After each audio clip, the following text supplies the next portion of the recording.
y lo llevó no sé cuánto, 1 cuadra, 2 cuadras, no sé cuántos metros, corriendo, arrastrándolo hasta que, bueno, sangró este pobre animal. Ahí estamos viendo las imágenes. Es espantoso realmente. Otro maltrato animal, como tantos que ocurren. Lo que pasa es que en este caso quedó testimoniado en estas imágenes que ya se han viralizado, que Crónica fue uno de los primeros medios en contarte y en mostrarte lo que pasaba. Fíjate cómo allí algunos vecinos comenzaron a increpar a este hombre, que después supimos que encima era funcionario de defensa civil local allí en la ciudad de Chacabuco. Los mismos vecinos nos hicieron llegar este material a nuestro WhatsApp. Y claro, ese es el momento en estas situaciones, en estas ocasiones en que uno se pregunta ¿quién es el animal realmente? Como dice el doctor Romero aquí en su espacio, siempre por la pantalla de Crónica, bueno, seamos cada día más animal, doctor Romero, y esto más que nunca, ¿no? ¿Qué tal? Buen día. Buen día, Gustavo. Y me parece que la placa o el videógrafo dice muy claro. Uno es la bestia, el otro es el animal. Exacto. El comportamiento bestial no es típico de los animales. Claro. Es decir, esto es una bestia que no solo debe ser sumariado, sino que ojalá también el municipio haya hecho de oficio la denuncia. Estamos hablando de un delito, estamos hablando de una infracción a la ley 14.346, que no es la ley Sarmiento, que nunca existió en la legislación argentina, porque existieron 2 leyes de protección animal. Una, la 2378, hoy no vigente, que fue sancionada 3 años después de la muerte de Sarmiento, por lo tanto nunca podría ser ley Sarmiento, y sí fue ley Albarracín, su sobrino, que sí fue el proteccionista. Y en 1954 se sanciona la ley que está actualmente vigente, que pena los actos de maltrato con hasta 1 año de cárcel. Ajá. Es una ley nacional. Nacional, de tal manera que en Chacabuco está vigente y que la Municipalidad de Chacabuco, de oficio, frente a este video, debería hacer no solo el sumario, que ya lo hizo, y la separación preventiva del cargo, y probablemente la cesantía de esta persona.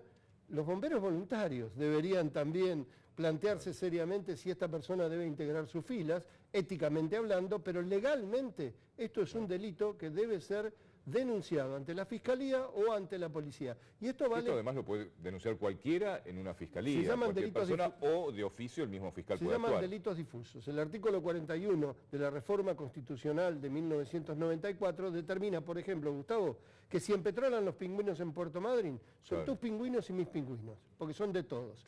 Y ese animal, no importa que tenga un propietario, es un delito que afecta a la ética de cualquier ciudadano, y que como son individuos incapaces de defenderse, al solo hecho de yo ver este video, podríamos hacer la denuncia perfectamente en cualquier comisaría de Chacabuco o en una fiscalía correspondiente. Bueno, ahí, doctor, tocó un tema también, ¿no?, muy específico, porque del otro lado también hay una cierta biblioteca, ¿no?, jurídica, que dice, bueno, el animal en definitiva, y el perro en este caso, es una cosa. Por eso el responsable es, o sea, el perro no es un sujeto de derecho, ¿no? Digamos, el responsable es el dueño, como si fuera el dueño del auto, bueno, en este caso el dueño del perro, si el perro comete un daño, ¿no? Entonces, vamos a disentir. Vamos a disentir. Y te digo pacíficamente. No, pacíficamente. Sin grieta, doctor. A ver, vos sos fundacional de Crónica y yo casi. Así que estamos, yo tengo 15, 16 años en Crónica y vos estás desde el primer día. Así que lo que te digo es, para el Código Civil actual, tenés razón vos, porque lamentablemente los legisladores se perdieron la oportunidad de hacer un cambio del famoso Código de Vélez Sarsfield. Ahora, los últimos fallos, hay 4 fallos que reconocen que es un sujeto de derecho. Es decir, es un sujeto no humano. O sea, es un individuo no humano, pero no es una cosa. Sí, es un incapaz. Es lo que había sucedido con el famoso orangután hace un tiempo. Con la orangutana Sandra, con un chimpancé la semana pasada y con 2 criaderos de perros. Esos son los 4 fallos que sientan el precedente de sujeto no humano. Pero sí es un sujeto de derecho donde los derechos deben ser defendidos por alguien que lo represente como si fuera un incapaz. De hecho lo es. Ningún perro, ni ningún gato, ni ningún animal puede per se defender sus derechos. Siempre habrá alguien que tome esa representación. Como si fuera un menor de edad. Exactamente, o un incapaz por alguna deficiencia cognitiva. Digamos, ese es el concepto que habría que tomar, y a mí me encantaría que esto sirva para darnos cuenta de que hubo un bache en ese Código Civil que era muy fácil de modificar y era plantear este hecho que hoy en día la Argentina es líder. En el mundo, en este concepto, sujeto no humano, es líder y están mirando con muy buenos ojos a estos fallos. Sujeto no humano, pero sujeto de determinados claro, derechos. no es un objeto nada más. Bueno, igualmente eso es jurisprudencia aislada, falta como venimos diciendo, digamos que se ha incorporado definitivamente al ordenamiento jurídico. Es un cambio social en parte tenemos razón un poco cada uno. Un poco cada uno, porque como sigue siempre. siendo una cosa para el Código Civil. Pero hay jurisprudencia que dice que ahora, no. ¿cómo se construyen, Gustavo, las leyes? A través de las normas éticas, a través de una ética social. La ética social hoy en día plantea que son sujetos, a diferencia de lo... Fíjate que Albarracín planteaba esto a principios del siglo XX, a fines del siglo XIX, principios del siglo XX, Ignacio Lucas Albarracín, que fue el creador del Día del Animal, que fue el creador de la primera sociedad protectora y de la primera ley de protección al animal, que insólitamente muere en el Día del Animal que él mismo creó, 18 años después, ya planteaba esto y no lo planteaba él solo. Lo que pasa, doctor, Aristóteles que lo estoy decía. Pensando, claro, los animales que uno más quiere, porque son las mascotas, un perro, un gato, pero estoy pensando, esto debería ser extensivo a todos los animales. No tengas ninguna duda. En realidad, ¿no? No tengas ninguna duda. Porque, a ver, la otra vez cuando cubríamos la marcha Luján, por ejemplo, también los caballos maltratados. En una jineteada, vos fíjate que podemos llevarlo a un concepto ético mucho más profundo. Porque cuando uno se plantea no a la jineteada, hecho por el cual somos criticados en todo el mundo, al igual que son, digamos, criticados todos aquellos países que ejecuten este tipo de supuesta doma, porque no es una doma, sino que es un espectáculo, y me dicen, no, pero el animal 12 segundos, 14 segundos está sometido a esto. Pero yo me planteo, si frente a una pantalla de televisión vos mostrás una jineteada, ¿no estás diciéndole al chico que si ejerce la violencia va a poder dominar? Si domina a un animal de 500 kilos, ¿cómo no va a dominar el día de mañana a alguien más débil como su mujer? Estoy hablando de violencia de género. ¿Cómo no va a dominar a un chiquito? Estoy hablando de violencia hacia los chicos, o a un anciano. Y esto no lo inventé yo, esto en el mundo es una premisa. Entonces yo diría, cuando digo no a la jineteada, estoy diciendo, si hablas de doma racional, es otra cosa, y un tipo de doma. Y si hablas de un espectáculo, poderoso caballero de un dinero. No escondamos más las cosas hipócritamente en nuestra sociedad. Estamos hablando de un negocio. En un negocio en el cual participa un supuesto reservado, que te dicen, y si no, se iría al matadero. Y yo te diría, déjalo en paz.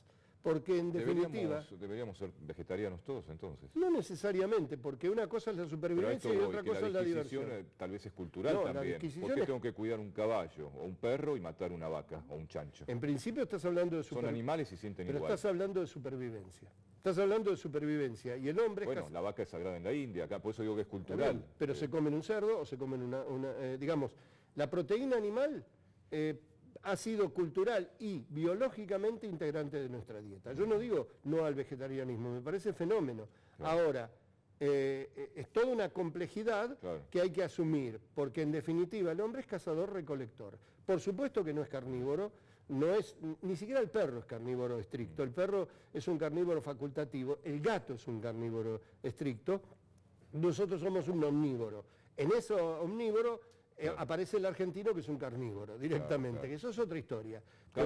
Pero una cosa es la supervivencia, claro que sí. La supervivencia, una cosa es, y otra cosa es el lujo. A ver, nadie necesita un tapado de piel, nadie lo necesita como para sobrevivir, nadie necesita, digamos, maltratar a un caballo, sino por una cuestión económica, absolutamente, o un espectáculo con animal, o un zoológico, o una carrera de galgo, o esta barbaridad que comete este funcionario que no tiene fundamento. Sí, de los galgos, doctor, en la provincia de Buenos Aires hay una ley que prohíbe ya la carrera de los galgos. Sí, señor. Hay un proyecto en el Congreso para que sea una ley nacional, ¿no? Y se termine con eso es tal cual. Porque en realidad ahí se conjugan dos delitos, el maltrato animal y también el juego ilegal, porque generalmente las carreras obviamente va ligado a la apuesta en dinero. Sí, y lo hemos visto en múltiples videos donde inclusive están involucrados menores en un espectáculo. Yo insisto en el concepto. Queremos una sociedad menos violenta y nos estamos dando cuenta que si bien hay un aumento de la inseguridad, hay un aumento de la violencia ya por el costado de la inseguridad. Ya no hablamos del delito el que mata para robar o el que mata, digamos, en un hecho de inseguridad concreta, sino hablamos de violencia social.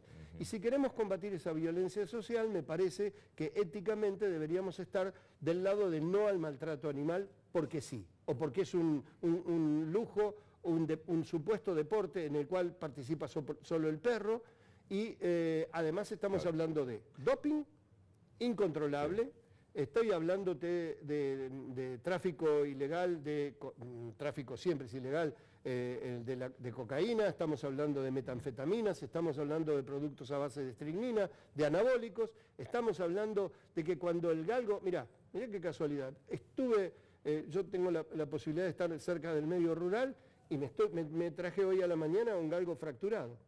O sea, prácticamente cada 15, 20 días aparece esto, un galgo abandonado, fracturado, un galgo abandonado con la pata. Claro. Entonces estamos hablando de un maltrato animal que es el peor de los maltratos, que es el abandono. Claro. Cuando ya no me sirve, lo abandono. Cuando es viejo, lo abandono, y cuando no corre como yo pensaba que corría, lo abandono. Alguien me dijo, no, es que hay muchísimos galgos, por eso usted ve tantos galgos abandonados. ¿Sabes cuál es la raza más popular de la Argentina? Ovejero alemán. ¿Cuántos ovejeros alemanes han visto abandonados? Pitbull le sigue en popularidad. No ves muchos pitbull abandonados. Y le sigue el bulldog francés. ¿Cuántos bulldog franceses abandonados ves? No. Entonces vos ves mestizos abandonados, y si tuvieras que definir cuál es la raza más popular que sufre más el abandono como peor forma de maltrato, es el galgo de carrera, sin lugar a dudas. Claro. Doctor, y bueno, a ver, no sé si es una pregunta incómoda, ¿qué pasa con el Rottweiler, que uno tiene la idea, por lo menos, de que es el perro más violento?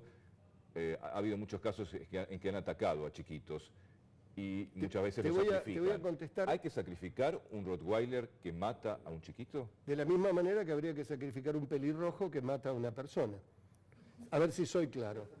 Soy claro en lo que estoy diciendo. El ser pelirrojo no significa ser violento o generar un acto agresivo. Las razas, no lo dije yo, lo dijo Konrad Lorenz y le dieron un premio Nobel por esto. Las razas, en cualquier especie gregaria, incluido el ser humano, que en el ser humano el concepto de raza es cultural, porque estamos muy mezclados. Claro.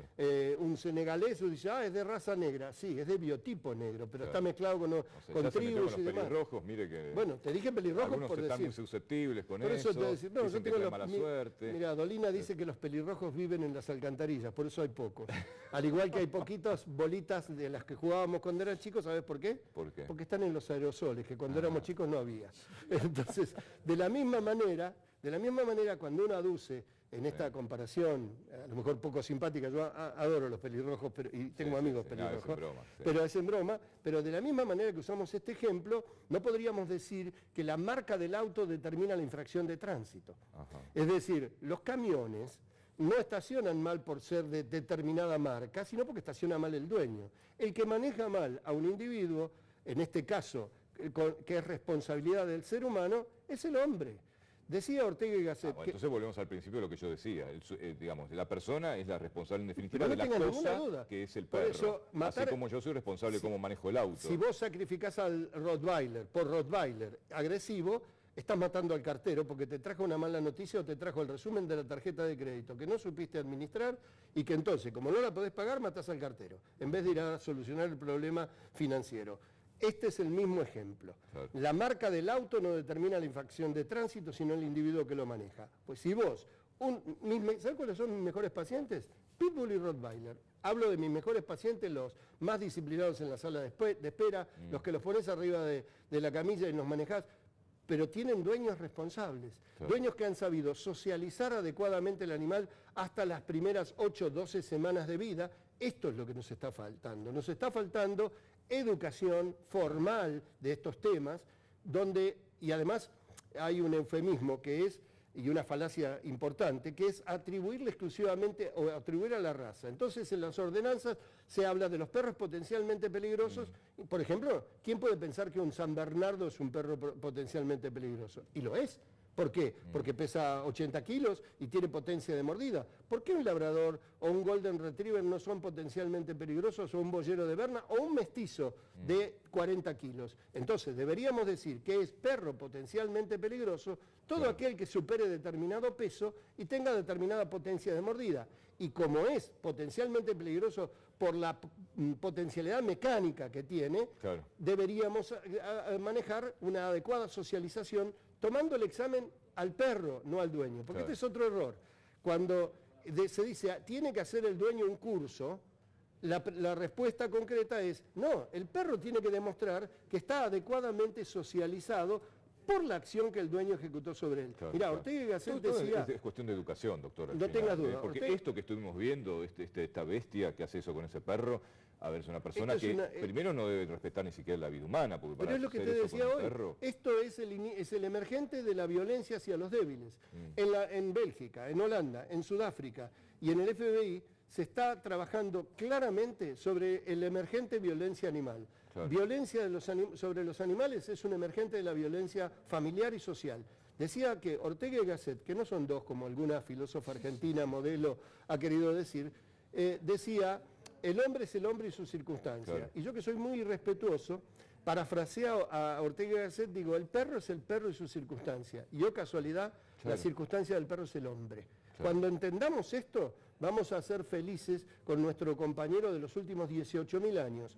El primer animal que domesticamos, el que nos permitió una cantidad enorme de progresos y el que determinó que el hombre dejara de ser nómade para transformarse en sedentario y crear esto, que nunca sabremos si está bien o mal, que se llaman ciudades. Tal cual.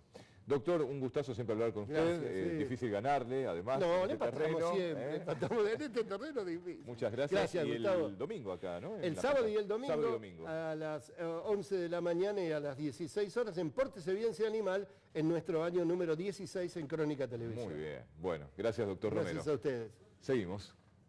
Vamos para la playa, a pasarla bien con los friends. Y si tú quieres venir, pues ven tú también.